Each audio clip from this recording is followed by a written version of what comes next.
Insurance isn't one size fits all. That's why drivers have enjoyed Progressive's Name Your Price tool for years now. With the Name Your Price tool, you tell them what you want to pay, and they'll show you options that fit your budget. So whether you're picking out your first policy or just looking for something that works better for you and your family, they make it easy to see your options. Visit Progressive.com. Find a rate that works for you with the Name Your Price tool. Progressive Casualty Insurance Company and Affiliates. Price and coverage match limited by state law. This episode is brought to you by Indeed. Stop waiting around for the perfect candidate. Instead, use Indeed sponsored jobs to find the right people with the right skills fast. It's a simple way to make sure your listing is the first candidates see. According to Indeed data, sponsored jobs have 4 times more applicants than non-sponsored jobs. So go build your dream team today with Indeed. Get a $75 sponsored job credit at Indeed.com/podcast. Terms and conditions apply. In a world where overspending, debt, and keeping up with the Joneses rules us all, where the voices from the merchants, restaurants, and credit companies lord over the common man. Out of the darkness, like a beacon of hope, comes a new voice, a voice that's rich and creamy, like your favorite butter, and delicious, like cheeseburger pizza on your diet cheat day. It's The Stacking Benjamin Show.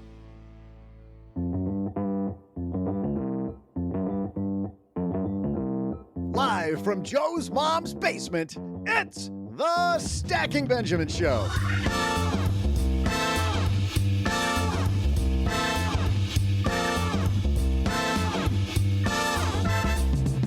I'm Joe's mom's neighbor, Doug, and man, have we got a deal for you. Coming up, we'll offer you the #1 greatest, that's right, greatest savings vehicle of all time for young people. What is it? Is it NVIDIA stock? Variable universal life insurance policy with a guaranteed benefit rider? Believe it or not, it's neither. We're walking you through the single most bestest investment type to rule them all. But that's not all. But wait, there's more. There's one group of people who know how to talk about the greatest investment of all time, and we'll hear all about them in our TikTok Minute. Plus, we'll answer a call from Stacker Chanel, who said, "Hey, I ought to call Saul. Say hi and OG with my money question. You'll love this call." Full disclosure, Chanel is my new BFF. And now, 2 guys who auto-invest in better cologne. It's Joe and OG.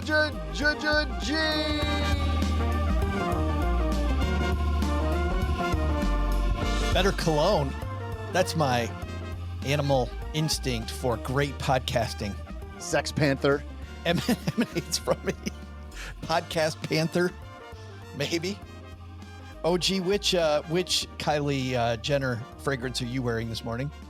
So I found this video on Instagram of a pilot. This is how I bought this cologne. Honestly, I was like, hey, if it works for this dude, it works for me. Did you really buy this cologne? I did. That's what I was thinking. You bought cologne? I wasn't thinking that. This video is well, let's give it a listen. Cockpit smelling like Tom Ford ombre leather. Because when you smell good, you fly good. That's law. Far aim, port 69. When you smell good. This guy makes a bunch of videos, a bunch of short videos about him flying. He's got a lot of energy. And I was like, Tom Ford, I recognize that brand. I'll check it out. Tom Ford ombre leather is legit. So I must say that is my new favorite. Mrs. OG likes it. She tolerates it, but he seems to have more pep in his step today, Doug, than he did on Monday. Maybe he discovered the Tom Ford between now and Monday. He's turning himself on, you're saying? I do smell pretty good. Hey, everybody, welcome to Wednesday on the Stacking Benjamin Show. I am Joe Salsi, High Average Joe Money on Twitter. Across the card table from me is my good friend OG. How are you this morning, man? The guy who will buy anything, even if it's not a real advertisement. Those are the best ones. No, that's influencer marketing. That's influencer marketing right there, which is great. And to my right over here, Mr. Neighbor Doug, how are you this morning? I'm fantastic, Joe. How are you? How do you smell this morning? I can't smell you down here. I finally brushed my teeth, so I don't smell like coffee. Thank God. Yeah. That's good. Or whiskey or both. Why does that have to be either or on a Wednesday morning? We got a great show. We're going to talk about a lot. Today, we dive into the greatest financial construct of all time.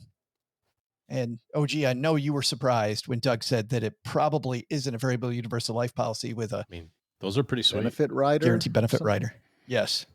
We're going to dive into that in just a second, but we have some sponsors that make the show free so that you don't have to pay for it. We got a couple right now, and we're getting on with it. In business, there is no room for guesswork. Every shipment matters. Every deadline counts. And when you're trying to keep operations running smoothly, the last thing you need is uncertainty.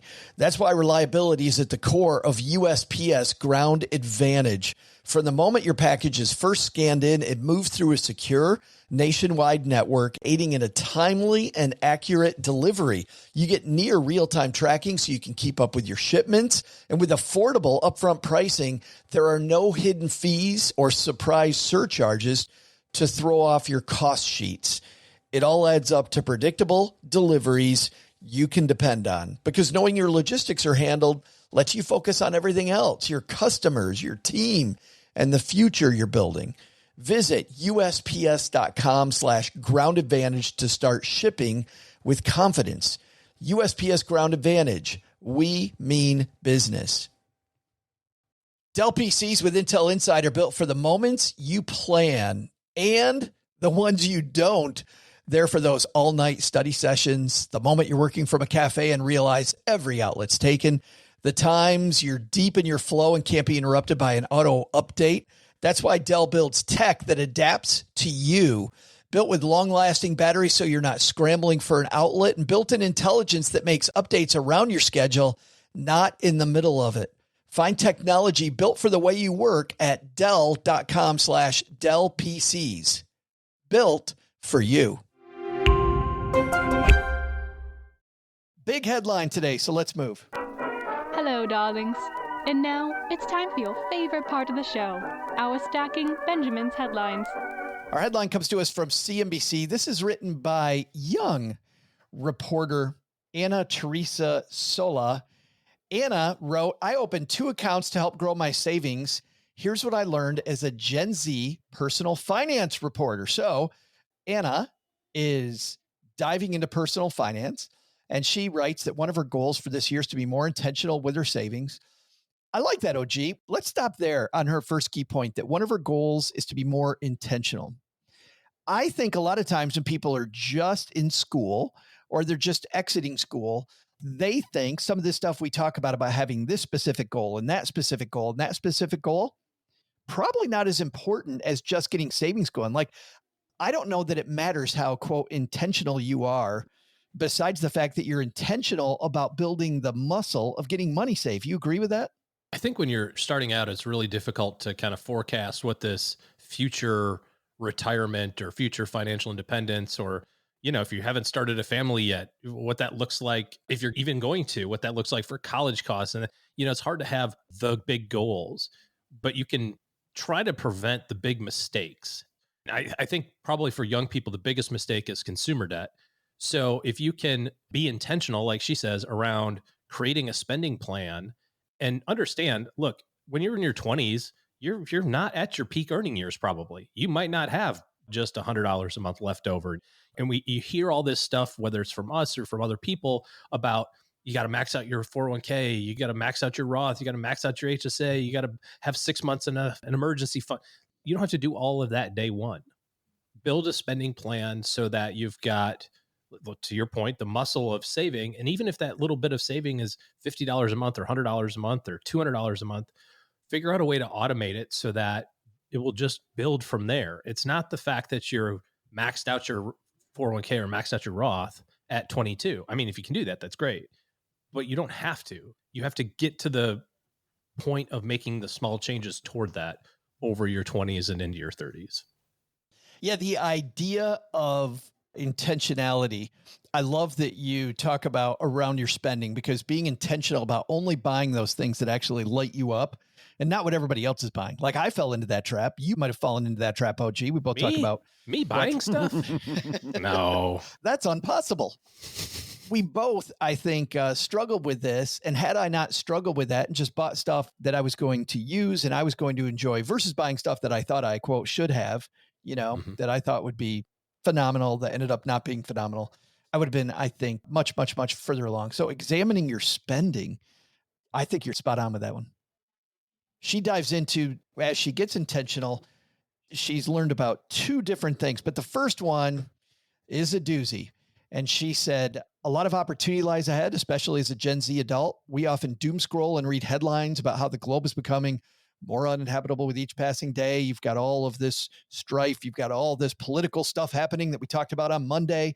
There's economic uncertainty. What do? There's always economic uncertainty. She says, putting money aside now will serve me in the future, whether to retire someday or secure housing or remedy an emergency in the near term. If I'm lucky, the money I save today could also benefit my future generation. She's even thinking about legacy early on, which is amazing. But the first vehicle, she writes, the Roth IRA is an incredible savings vehicle. I do not disagree with her, OG, at all, 100%. Like, if you're not sure what retirement, quote, plan to use, what tax shelter to use, I kind of think just starting off with a Roth IRA is 100% in order of operations, a great one to begin with. Especially if you don't have a workplace account. If you're gig employed, if you're contract, if you're a freelancer, if you're self-employed and you're like, I just need to find something to put some money in. Yeah, a Roth is a fantastic place to start because of all the, gosh, it's so many escape hatches and benefit. I know we're going to talk about it, but it's like a Swiss Army knife. Yeah. Money grows tax-free. You have all these escape hatches. To your point, you can take out money early if there is an emergency. You have all kinds. It creates tax flexibility in the future. You're not going to pay tax on the gains every year. You're not going to pay tax on the gains while it's in there until you take it out. So all those things. So let's start off. And by the way, if you got the Roth 401k option at work and you're Gen Z, I think the Roth option almost 100% of the time. I can't think of it. Can you think of a reason why you would go with the pre-tax 401k option versus a Roth if somebody's 25? No. I mean, the difference is that the pre-tax side, you're going to save some money on taxes today, but you're going to pay those taxes in the future, presumably at a higher tax rate. Again, you look at your earnings when you're in your 20s and 30s, you're probably not at your peak earning years. And some people are, but you're probably not during that time. And if you are, if you're slaying it, you're making 500 grand a year and you're like, oh, I need to do this, save money on taxes. It's like you're saving 5 or 6 grand or 7 grand on taxes. I mean, that's a lot of money, but against 500K, it's really, you're not moving the needle, right? Your tax bill on $500,000 is 200 or it's 195 or it's 205, right? I mean, like it's a lot of money. And I get it that the $10,000 swings, it's not zero, but the benefit of having that money be tax-free forever. The problem with starting out with it being pre-tax is that if you then make a change in the future, you will see that immediate tax hit right away in your paycheck. And the tax hit being you used to have money tax deferred and now you're paying it you're saving after tax in the Roth. And so if you're maxing out your 401k and you've done it always pre-tax and now you make the switch and you're 35, you've always done 23,000 a year, you've always maxed out for 10 years. And now you go, I need to switch. You will immediately see a $5,000 or $7,000 change in your take home. You're like immediately the next paycheck, you'll be like, I feel like $700 light. Well, and you'll also have to then adjust your tax withholding also. I mean, it could materially change your withholding. Yeah, maybe you have to change it or maybe not, but it will automatically be adjusted, of course, because you have higher taxable income. So you're going to have, that next paycheck, you will feel $700 lighter. So, about systems and trying to like set them up to trick yourself. I love the idea of just starting out with it, because if you're a college age, adult, or you're just starting to enter the workforce or you get a huge pay raise, these are great times to make these savings adjustments because you haven't got used to it yet. You see the stories of medical professionals who are residents and then become, full-fledged doctors, and they go from making 60 grand a year to $400,000 a year.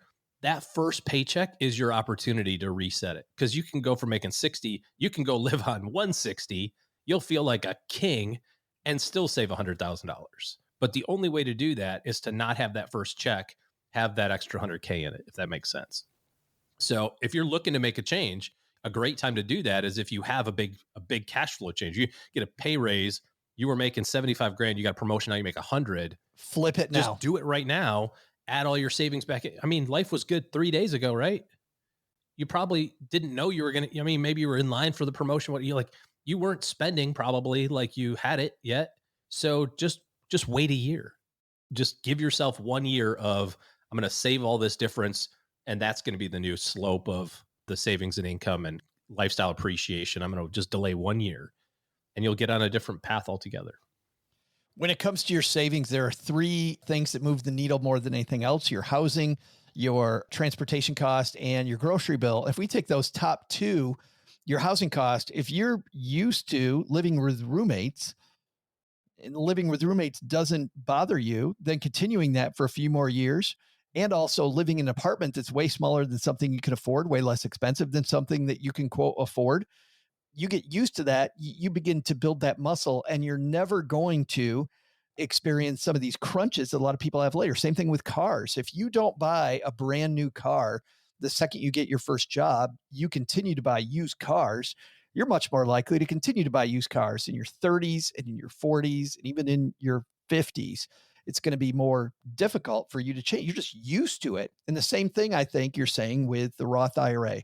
If you make it so that your cash flow feels a certain way, then you're going to put more money into. Okay, we've talked about how exciting the Roth IRA is. We haven't really defined this. You talked about escape hatches and all this stuff. So Roth IRA, let's begin with this tax thing. Money goes in after tax, which means less money is going to go in. You're going to take the tax hit, but you're going to then, every dollar of that's going to be tax-free later. What are these escape hatches, though, that you talk about, OG, about being able to get money out? Well, I'm saying in case something doesn't go exactly according to plan, right? It's a retirement account and you need to treat it like it's a retirement account and it's for your financial independence time. But for whatever reason, people have it in their minds, this is the government, that, you can't retire until you're 59 and a half, which, by the way, who the hell came up with 59 and a half? Like, what in the heck is going on with, I just don't even get it. Who did that? That's what I want to know. It sounds like something Doug would do, honestly.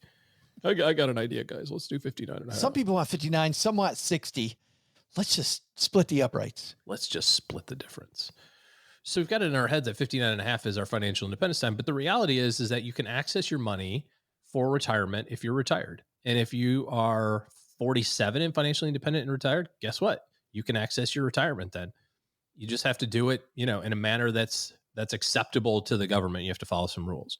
But let's say that there's some stuff that happens in your life that maybe changes. Maybe it's not just financial independence gets a little faster, but there's other things that happen. For example, for a Roth IRA, you can withdraw $10,000 penalty-free for a new home purchase.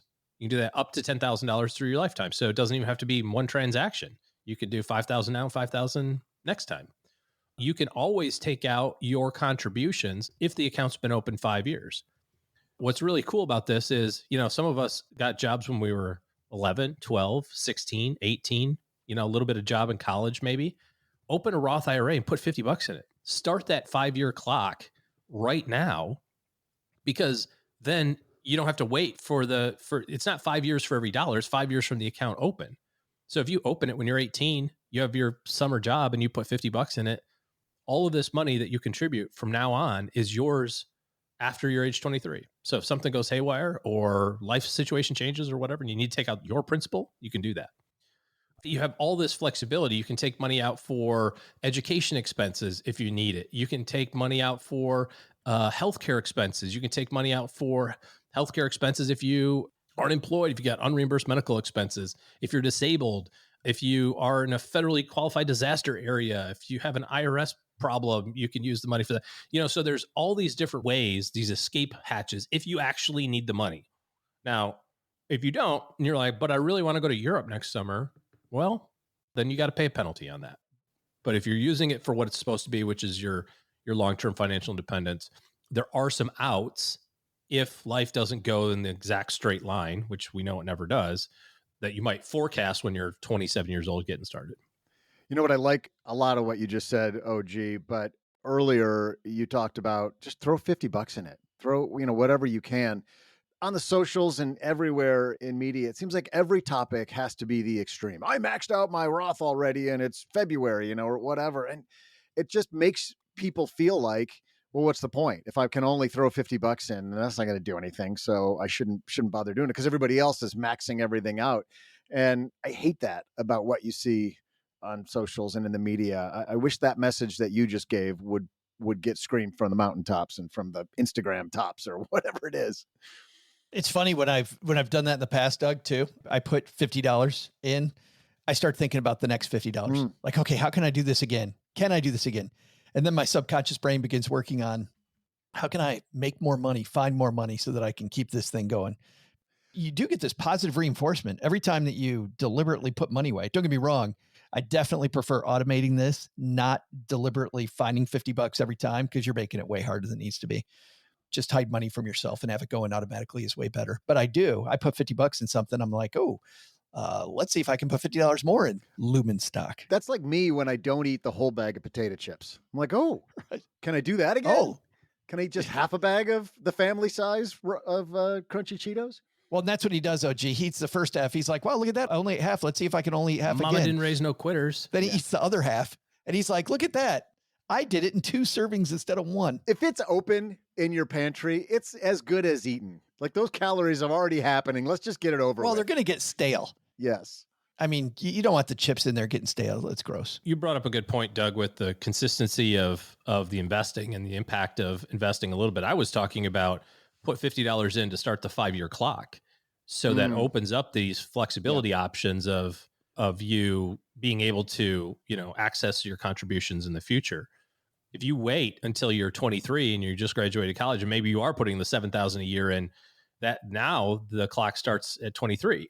So you have to wait until you're 28 to be able to access those contributions. Got it. But you're right in terms of the compounding. Compounding is one of these really weird things that you don't actually see the benefit of by looking out into the future. In fact, I would argue that most people don't believe that compounding works looking out into the future, because you can just do an Excel worksheet, say, okay, I'm putting in $50 every week of my paycheck, at 7% growth, and I'm going to do this for the next 30 years. And I have $30 bajillion. Like, that's not true. Well, no, it is true.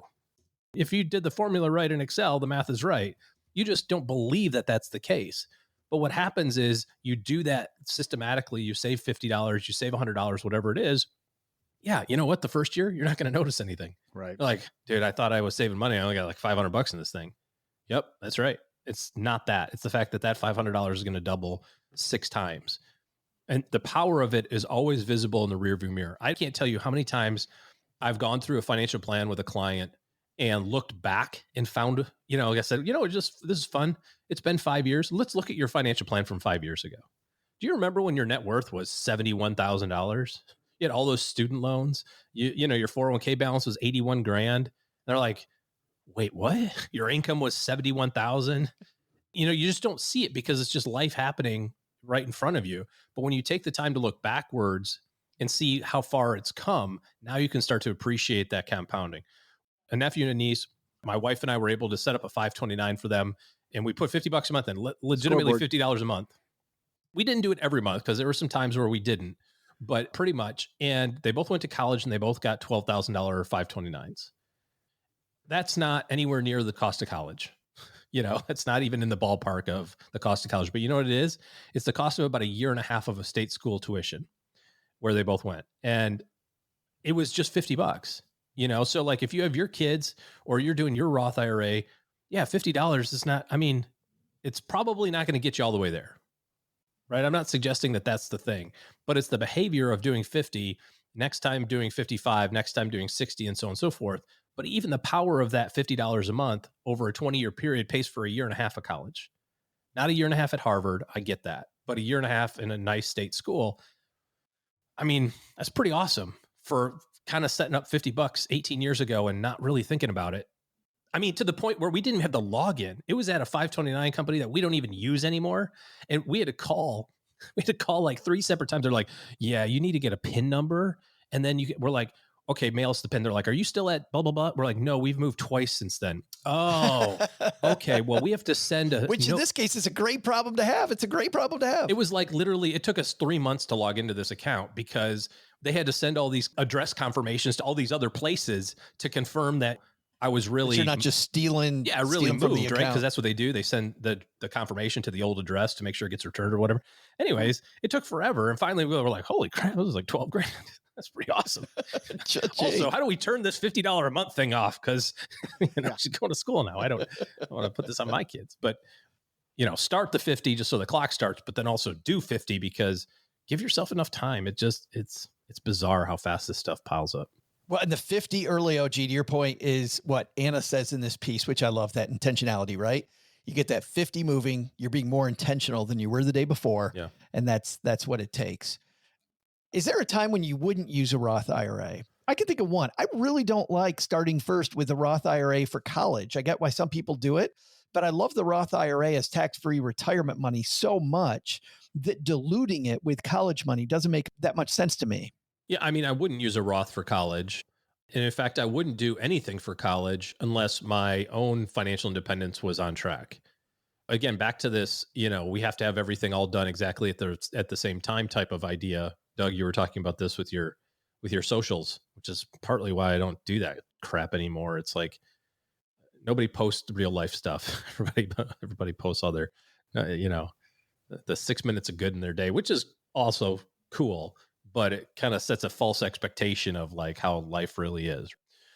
But I wouldn't do all these other things unless I had the momentum going and I had the confidence that I was on track for my personal financial goals, right? I want to make sure that my emergency fund is good to go. I want to make sure that my consumer debt is moving in the right direction. I think a lot of people think that it has to be all or nothing, right? Like I have to build all of my cash reserve right now. Then I can get rid of all of my debt. Then I can save for all of my retirement. It's like, well, you can do little bits of these things if you're moving the ship in the right direction. But when you start taking care of other people, I want to do that knowing that I'm on the right path for my own, my immediate family, in this case, me and my spouse. So kids are good. We want them to have a good education, but I'm not going to sacrifice my retirement, risk it not happening in exchange for, a few extra dollars in a 529. I believe there's 3 pieces to this puzzle that Anna's latched onto. The first piece is this intentionality in getting money saved. Second is using the right tax shelter, Roth IRA. I love the term you use, Swiss Army knife. Third one then is investing that money based on your time frame. We've talked about that elsewhere. We'll also talk about it in our newsletter, the 201. All stocks all the time. Which comes out tomorrow. Yeah. Buy an index fund. If you're just starting out, a good one is just the total stock market index. The one by Vanguard is very good. Fidelity's got one too. So wherever you're at, just buy the stock market. Don't worry about getting fancy. You can get intentional about that later on as your portfolio grows. I read a study the other day, Joe, that half of 401k balances are in target date funds. Oh. That was my reaction too. Oh. No, not dough. I'm going to save that for another day. I know we have new stackers going, why? Well, we will save that for another day. Tune in next week as we destroy target date funds for the 700th time. I was going to say, or listen to every other episode of our last 11 years. That's right. You can do better, people. Let's move on instead to the TikTok Minute. This is the part of the show where we shine a light on a TikTok creator who is either doing something brilliant or air quotes brilliant. OG, you think today is brilliant or air quotes brilliant?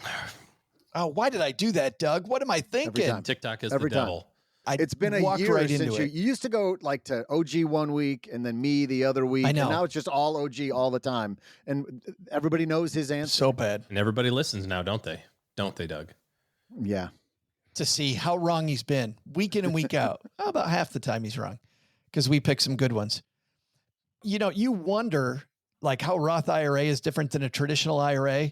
And you see those people that are just hanging out as you're driving down the street late at night, a bunch of kids hanging out in the neighborhood. Well, those are the people that are talking about the difference between Roth IRA and traditional IRA, pretending like they're those kids hanging out. This is comedians Will Ferrell, Ron Funches, and a few others. Now, the great thing about an IRA Because if you need the money for education or first home, make withdrawal penalty-free. Man, I still don't get the difference between Roth and the traditional IRAs. What's wrong with you? This is pre-tax. No, it's okay. A lot of people get confused by that. No, this gonna mess around and get us audited. That's what you mean, son. You got 5 years receipts, and the strip club ain't no home office. That's a red flag. Hey, stop it. You old friends, right? Now, Jojo, you might be right. Strip club isn't a home office. You're asking to be audited, son. But is being right more important than friendship? Huh? That's what they're talking about out there on the corner. It's a great movie. It's such a funny movie. Get Hard, Ron right? Funches, Will Ferrell. What movie is that? Is that the name of the movie? Get Hard? Oh. Is that Get Hard? That's from Get Hard? Yeah. That's great. That's why I don't know it, because nobody has seen that movie except you. I've seen it probably a dozen times. Him and oh my God. Him and Kevin Hart. Kevin Hart. He just assumes that the guy who washes his car has been to prison. Just oh no, so awfully bad. No. But then Kevin Hart turns it into an opportunity to make money. He's like, "All right, I'll roll with this. Like, I'll play this game." And then it obviously figures out that that's not the case. Cheryl and I just got done watching the series Loot on Apple TV, season 2, and liked it a lot.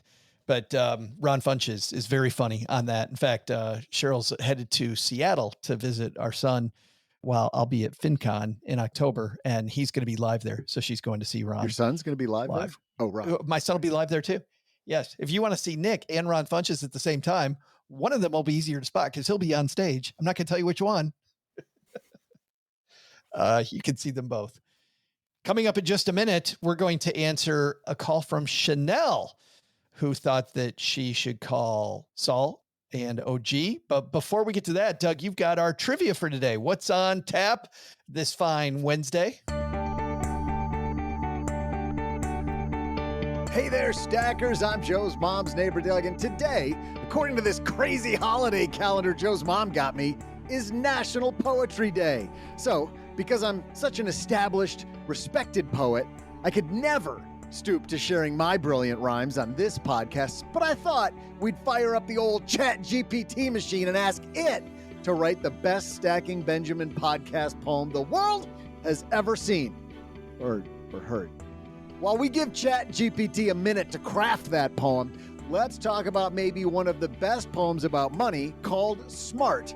And it was all about how a father gives his child $1 and the child trades it for 2 shiny quarters because, quote, 2 is more than 1. Duh. So our question today is, what poet wrote the poem Smart, which details maybe some not so great money moves? I'll be back with the answer and ChatGPT's attempt to save this podcast with 2024's best Stacking Benjamin poem.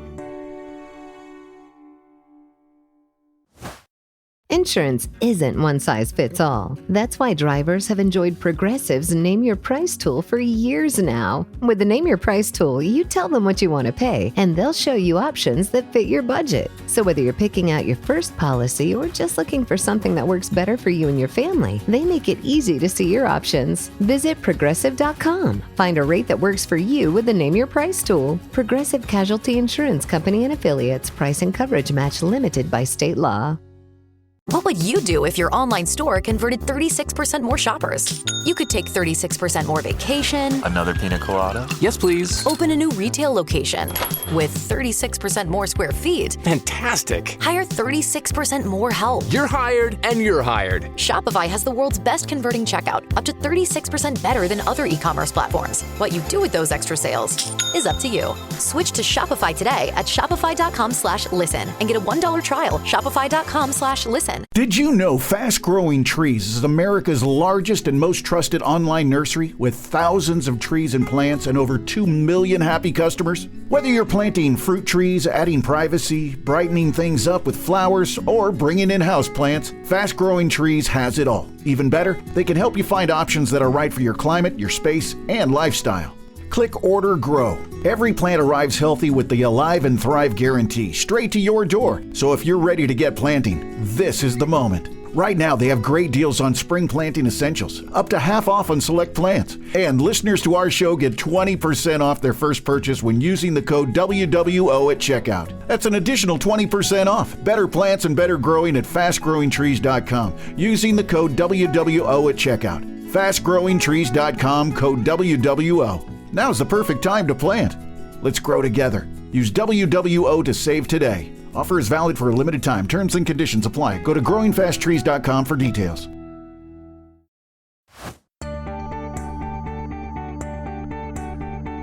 Hey there, stackers. I'm the basement's resident rhymer and the guy who's redder than roses when it's this hot outside, Joe's mom's neighbor Doug. It's all of us. Okay, I fed ChatGPT everything we needed for it to create the world's best poem about stacking Benjamins. And here's what it gave me. Oh, wait. Hey, Steve, can you cue some like really dramatic, thoughtful poetry music for us? Okay, good. Thanks. Here we go. Stacking Benjamins, the podcast to know, with Joe, OG, and Doug, the star of the show. Oh, all right. Oh, God. Okay. It's figuring it out. I like this. Here we go. A mix of finance, fun, and laughs galore for your money needs. It's never a bore. Joe's the captain of this money ship. Oh, there we go. For the worst. No, this is not going well. Guiding us all on a financial trip. He'll tell a bad joke, but here's the thing. Bad? The worse the joke, the more you'll cling. That's good. You want the listeners, right? OG's the pro with wisdom to spare. He'll build your wealth with the greatest of care. But don't be fooled by his serious tone. His puns are groan-worthy, yet so well known. And nothing. But this is nothing. Yeah, right. He's just dead silent. But this is where it really gets good. Then there's Doug, the announcer guy, with trivia that'll make you ask, why? His voice booms out with a lively cheer, and his jokes, well, that's why you're here. Yes. They'll teach you to save, invest, and plan, but expect a joke at every turn, man. It's finance with flair, a comedy spree with Joe, OG, and Doug, the absolute best part of the whole show. You'll agree. I might have edited that one. So tune in to Stacking Benjamins today, where money talks in a quirky way. With dad jokes and puns so bright, you'll laugh, you'll learn. It's pure delight. All right, Steve, you can turn that music off. Yeah, it was a pretty good effort, right? Chat, you could have led with the star of the show instead of this Joe and OG. Nobody's here for them. Let's get back to trivia. Today's question was this. Maybe the most famous American poem about money is called Smart and was written about a father who gives his child $1 and the child trades it for 2 shiny quarters because, quote, 2 is more than 1. Well, that famous poem was written by the great American writer Shel Silverstein. Silverstein was truly a Renaissance man. He was not only a poet and writer, but also U.S. military veteran, singer-songwriter, musician, and cartoonist. I think he was also like a Gold Gloves boxer, too. Was he really? No, I just made that part up. But I mean, you believe me. I wouldn't doubt second. it with all the stuff he did. I know. And now back to the two guys cartooning all over this episode, Joe and OG. Shel Silverstein is so awesome. Yeah. Just incredible. I looked up when he passed away, 1999. Shel Silverstein. We lost him. I would not have guessed that. You would have thought that it was earlier? Yeah, a lot earlier. I would have said it was like early 80s or something. Wrote The Boy Named Sue. Did he write the Johnny Cash song, Boy Named Sue? He did. Yep. How about that? I did not know that. I did not know that. The Giving Tree and so many. The Giving Tree initially warms your heart, but then you realize, man, that's depressing. It is so depressing. It's like, oh, Cats in the Cradle's on the radio. Let's listen to it. It's just and like then you're that. like, no, what the hell am I thinking? I've become the worst person ever. I got to call somebody. Yeah. Hey, time to answer a call from somebody that said, you know what? We better call Saul, C-Hi, and OG. This is where we shine the light on a stacker who needs some help with their money, and we're always here to help. And, today we're going to help our buddy Chanel. Hey, Chanel. Hi, Joe and OG. This is Chanel, and I would like to say that I absolutely love Doug. I think he's fantastic. I'd love to have an extra large Doug shirt to sleep in. Yes. Okay, that being said, my husband and I are on the cusp of turning 50. We have about $2 million in our retirement, both 401k and IRAs. My husband currently puts away $19,700 in his 401k, and I put about $27,500 away in my 401k. I know, mega backdoor, another question for another time. Because I want to retire in the next 10 to 12 years, my husband plans to retire around 70. We do want to have the house paid off before I retire.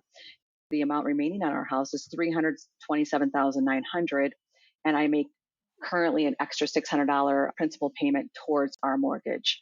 So if I add all the money we pay in 401ks and the extra $7,200 that we pay towards our principal every year, it comes out to about $54,390, and that would take about 6 years to pay our house off. The question is, should we do that? I'm a disabled veteran. My daughters, their education is taken care of because of my status here in Indiana, so they can go to any state school for free. Plus, I have a daughter who wants to go into ROTC. Please, I look forward to hearing your response. Chanel, thank you for your service. Sorry to hear that you like Doug. Of course, we're going to send you a Doug 2024 t-shirt because we've got to make sure that we get Doug's contribution to this election circus that is dominating. The best write-in candidate ever. It's the right candidate at the right time. OG, should she pay the house off? I was trying to do the math as she was doing it to see how close she was to being able to pay it off. I didn't hear her say, here's what my normal payment is. I just heard her say, here's what I'm paying extra. So I had to try to guess on that. So the goal was to have the house paid off in 10 years. Is that kind of as you understood it?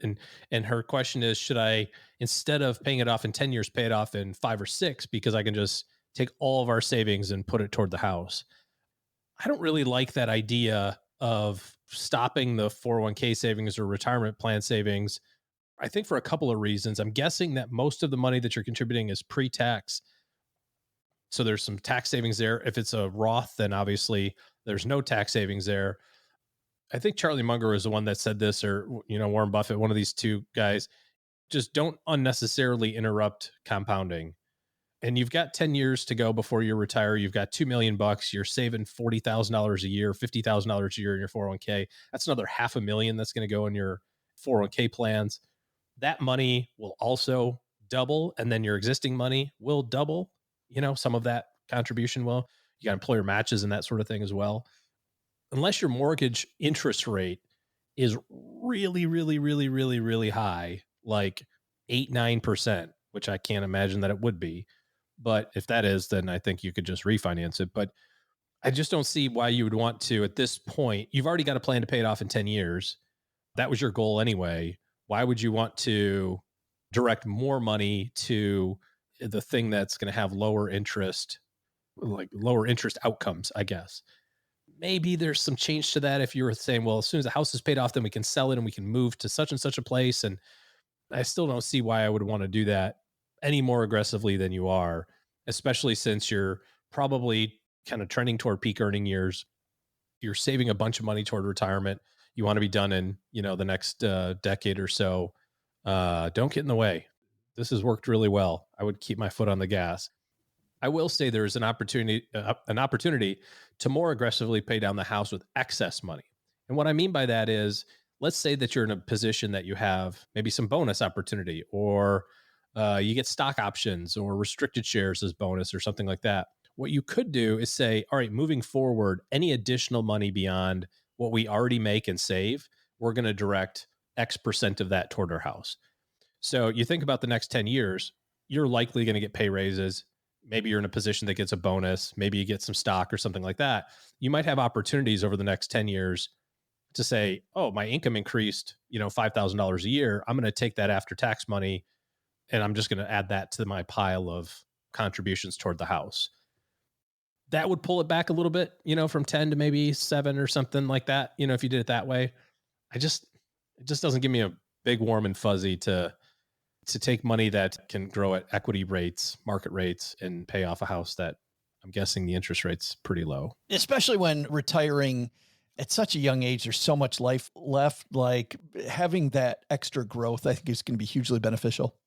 Yeah. I mean, you're still getting the growth on the house, right? You just have an equity gap, but it's not equity returns in a single family house, right? You're getting 3% a year on your house. equity markets grow at 10. People say, well, no, my house has gone up 10% a year for the last, I get that. But over time, it's a lower number and you're not doing anything with the house, right? Like presumably you're just paying it off so that you can live without a mortgage payment in retirement. You're not turning that into capital that can be deployed in other places. So your favorite story, Joe, about house equity is it's really hard to like carve off a bathroom to go pay, pay a tax bill or something. It's hard to borrow against the house. If you don't have income to support it, it's really bizarre because you're like, well, I've got this equity, I've got a $500,000 house paid off. Can I go get a $300,000 loan? The bank's like, sure. What's your income? You're like, oh, I'm retired. They're like, yeah, no. Yeah. Because they don't want the house. I own it free and clear. Are you kidding me? It's mine. You can, nope. Sorry. They want the payment. They don't want your house. They want the payment. They want the interest that you're going to pay over time. So I like keeping on the plan. Maybe if you want to get more aggressive, take extra money that you have coming your way over the years, pay raises, bonuses, stock options, whatever, maybe direct some of that toward the house and just keep your foot on the gas with your retirement savings. She didn't mention though, OG, where they really sit. Like I'm assuming that she has that goal covered. She's got her retirement goal covered with her savings plan as is. But is your answer materially different? Like if she's just rocking retirement, has plenty of money and she can get more conservative and pay the house off, you know what I mean? Like if she could live her wildest dream retirement, then my answer to that might change then. It might be, go ahead and pay it off. I mean, certainly we don't know what her spending is. She says she has $2 million in retirement accounts now. Basically that's $4 million in the future. I just see the opportunity to save another $500K between now and then. And the compounding that 500,000 is going to provide, over the course of the next 10, 15 years, that's basically another $1 million of retirement assets. Yeah. So why not? It's arbitrage at this point. On the balance sheet, it might look somewhat similar in the short run, right? It's like I pay down the principal of the house. So then the equity balance is the same. Net worth looks the same, but you can't spend the equity in your house. And you've already got a plan to pay it off aggressively 10 years anyway. I don't know. I like having $1 million more in the bank. That just sounds like a better retirement. Because here's the thing. Ultimately, I want to have the most flexibility in the future. Let's fast forward 6 years from now. You're doing your thing, and all of a sudden, your boss says, yeah, you're out of here.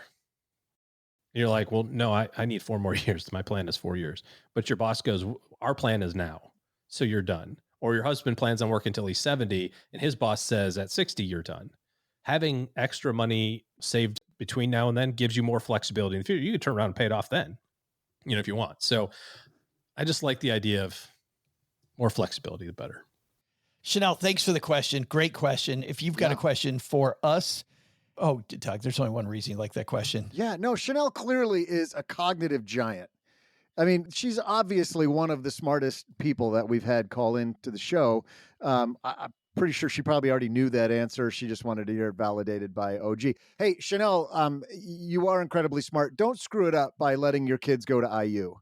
Like if you've got free in-state tuition, don't mess it up and send them to IU. Indiana's got a great business school. Indiana's business school is number 8 in the country. It depends on, for hot chicks, maybe. Beautiful campus but too. It is a beautiful campus. That's really all they've got. But the really smart kids, they've got a top 10 business program and a great campus. That sucks. Granite's pretty high up there too, and there's all 20th. The other stuff. So you need to go. Amazing football programs are pretty much on par between those two schools. Basketball kicks out of IU. I mean, in the last year or two. No.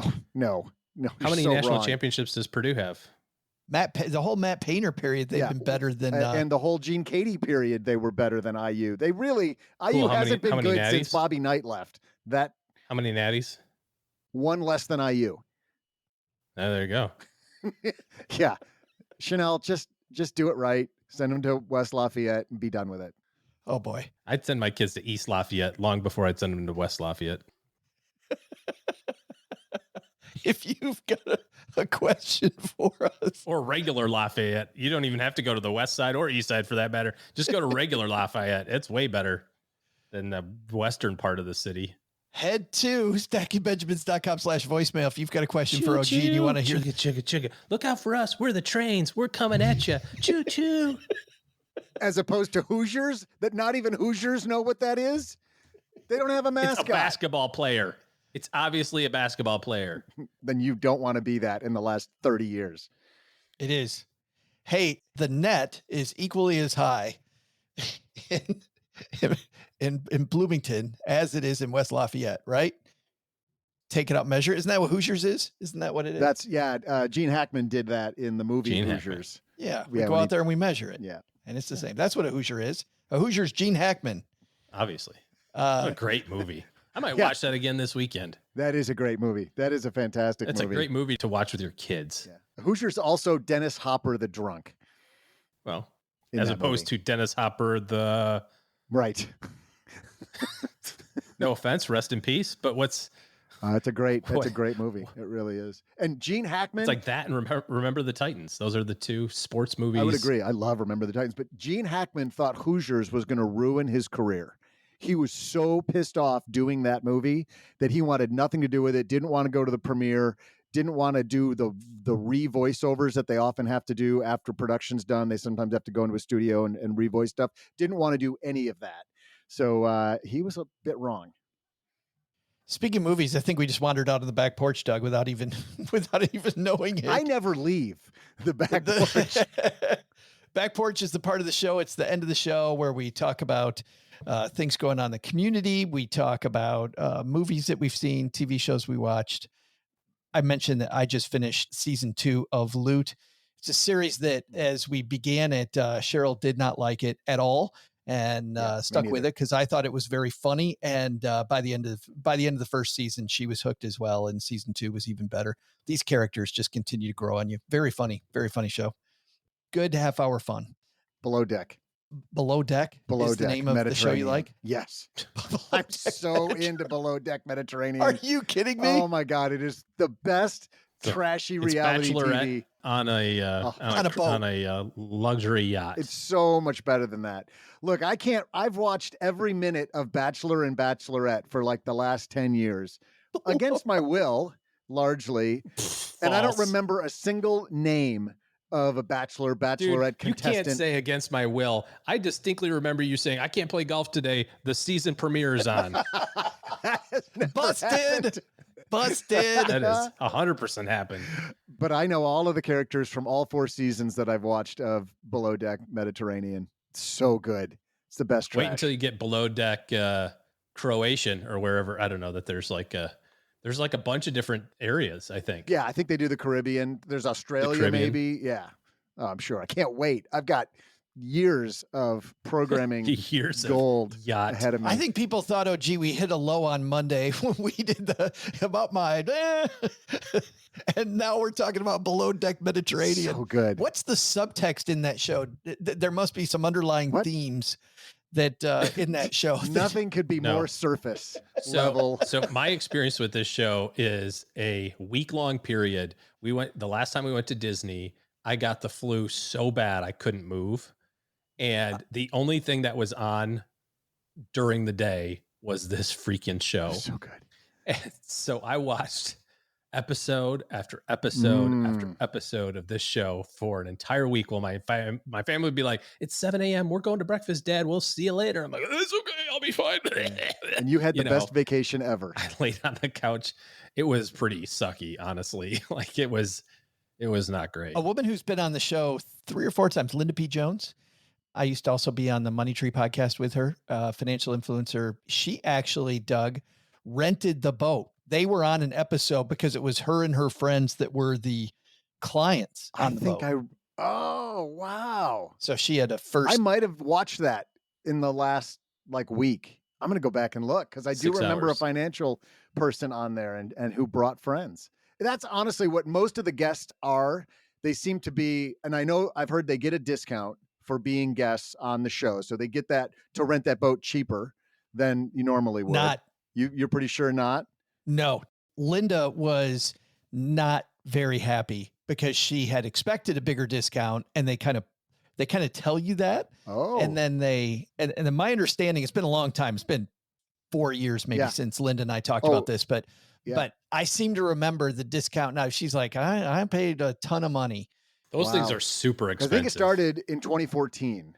And she might've been on season 2 or so call it 2016. That is a while ago. It does seem like many of the guests are there advertising something. Yeah. And they don't get a lot of screen time, but there'll be at least a quick mention when they're doing the prep for before the guests come on board. They'll have this session where the captain is like reading through the profiles of the guests, and they're describing, oh, this is so-and-so, and he is a motivational speaker, and his company such and such. So they get that little quick mention. There was one guest who was really cheesy. They were like trial lawyers or something, and he's wearing the t-shirt of his company and a hat that said trial lawyer on it. It's pretty, Oh God. it was pretty bad. I don't think I remember Linda- the dudes that were day traders. I watched the Yeah. day trader and his buddies, and they trashed the boat, and they're just complete jerks. Yeah.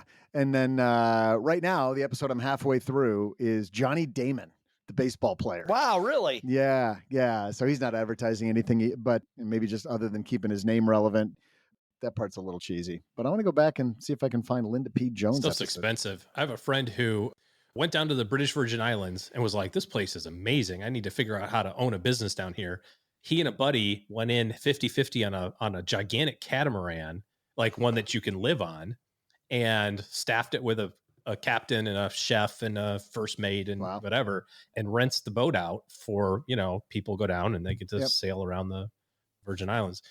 We were talking about a Christmas trip. I said, yeah, I'm trying to do something with the kids, for Christmas. He goes, oh, I've actually got this week open. Here, go to this website and you guys can, it's perfect. It's great for family. You go see some sites. And I'm like, oh, sweet. I pull it up and I'm like, 48,000 for a week. Holy cow. How about no? Well, these ships on below deck are roughly. They're not catamarans. No, right. Yeah, they're roughly like 202 to 250 a week. So I did the math. I'm not in doing it in my hundreds head of right thousands, now. not dollars. Yeah, you're in hundreds of thousands of dollars. $250,000 a week. Yeah. And I think I did that. Maybe I'm wrong on that, but because I divided it down like per day, it's like 28,000 a day. So multiply that times 7, but it's a crazy amount of money. Yeah. And then they're giving $20,000 tips at the end. Right. Yeah. At the end, a big wad of cash to everybody. I give them like a bunch of Subway gift cards. And a pat on the back. Don't spit in your bathwater. There's a tip. Don't spit in your bathwater. What? Where did that come from? Nobody has ever said 1937 called, and they would like their pun back. What? They'd like the reference. Well, it's a good tip. It is a good tip. Don't do that. That's what she When said. we were in the Virgin Islands, OG, we took not a catamaran for a week and it wasn't $250,000. We spent like a whopping few $100 to do a day trip into the British Virgin Islands. So shooter right here, one day with a bunch of people we didn't know. Did you paddle it yourself? Basically, Joe did a booze cruise, and we totally did. So here's what happened. There's a bar called the Soggy Dollar, very famous bar in the Virgin Islands, where there's no dock. All the boats just kind of park, and then you swim up, which is why it's a Soggy Dollar, because you had to swim up to the beach. We're drinking painkillers like there's no tomorrow. And after, by the way, you've had about 7 or 8 painkillers, they hand you a snorkel mask. And I'm like, I wonder what's the liability insurance like on these things? Because I am hammered and looking at beautiful fish. But then we go to the Soggy Dollar. And so we jump overboard and I kind of hang out in the ocean for a few seconds because, well, the ocean becomes your... See a man about a horse. Yes. Cheryl's like, what are you doing? As I'm just looking off into the distance. Nothing. It's really warm here. You got that 1,000-yard stare. Oh, dude, you guys just go on without me. I'll be here for a second. And then I swim up to the beach, and the Soggy Dollar's off to like the left. There's like 4 or 5 bars, including the Soggy Dollar. And that's off to the left. Where I come up, there's a bunch of kayaks and a few palm trees. And there's this dude sitting under the palm trees. And so I get out of the water and the guy looks at me and goes, cocaine? And I do the big suburban dad thing. Like in hindsight, I didn't realize I'd done the suburban dad, but in hindsight, I totally did. Because he goes, cocaine? And I go, oh no, man, I'm good. Thank you so much. Thank you. I appreciate the offer, my friend, but I have plenty of cocaine. As you stepped around him, did you go, oh? Oh. Watch out for deer on your drive home. You be careful out there selling that cocaine, man. So suburban dad. No, Below I'm deck. good. Even afterwards, I'm like, no, I'm good. Yeah. That's Joe's version. Below deck British Virgin Island edition. There might be one of those. So there I was on my booze cruise home, with a nose full of nose beers and No, the devil's dust. So then I have the cocaine. No, don't do that. Soggy dollar. All right. One more thing. I will be in Minneapolis next Thursday. My son Nick and I, we're having a pre-party Camp Fi happening over Labor Day weekend. So Thursday night, our local stackers are going to be there along with fans of the financial independence community. So come out and hang out with us in Stillwater, just south of Minneapolis at River Siren. Starts at 6:30 to get your ticket, stackingbenjamins.com/meetup. And I hope to see all of you there. Doug, I think you've got the end of this, man. What should we have learned on this particular episode? Well, Joe, first, take some advice from our headline. Investing outside of a Roth IRA, use that tax shelter to reduce friction in your portfolio. Investing is a three-part equation: saving enough money, using the right tax shelter, and investing based on your time frame. Nail all three of those, and you're more likely to win with your money. Second, take some advice from OG. Thinking about paying off your house? If you're super smart like Chanel, and I can call her Chanel because we're best friends now, work for flexibility, not just paying off your house. You've got lots of great years ahead of you. Hey, Chanel, I'll call you later. I'm having a few people over for my annual Barry Manilow appreciation event. You can sing Weekends in New England at the top of your lungs with us. It'll be great. And remember, boil her up. But the big lesson? Hey, ChatGPT, I got some poetry for you right here. There was once a man from Nantucket who told Joe and OG they can... This show is the property of SB Podcasts, LLC, copyright 2024, and is created by Joe Saul-Sehy. Joe gets help from a few of our neighborhood friends. You'll find out about our awesome team at stackingbenjamins.com, along with the show notes and how you can find us on YouTube and all the usual social media spots. Come say hello. Oh yeah, and before I go, not only should you not take advice from these nerds, don't take advice from people you don't know. This show is for entertainment purposes only. Before making any financial decisions, speak with a real financial advisor. I'm Joe's mom's neighbor, Doug, and we'll see you next time back here at the Stacking Benjamins Show.